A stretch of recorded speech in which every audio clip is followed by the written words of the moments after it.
Welcome to the Salmon Runs YouTube. Enjoy the video.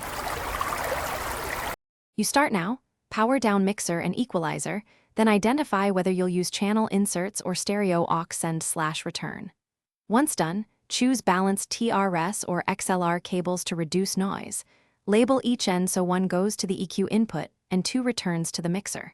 Make sure the EQ is set to bypass and flat, and set all mixer levels to unity, 0 dB. This avoids surprises when you power up and ensures a neutral baseline for corrective EQ. Now route signal.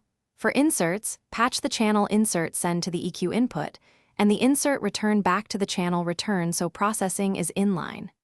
If using aux sends, send from the mix bus to the EQ input and route the EQ's output to a stereo return or dedicated return channel. Set the aux pre/post as needed. Once connected, confirm nominal levels. Pro gear uses +4 dB versus consumer -10 dBV. Then trim input and output gains to maintain headroom without clipping. Finish by powering gear and slowly raising the channel faders and the EQ output while watching meters for clipping. Make small adjustments to keep headroom. When shaping sound, cut problematic frequencies before boosting, use a narrow cue for honk or feedback, and apply gentle broad boosts only if needed.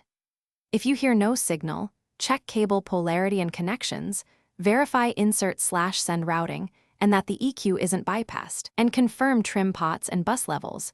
This single check fixes. Thanks for watching.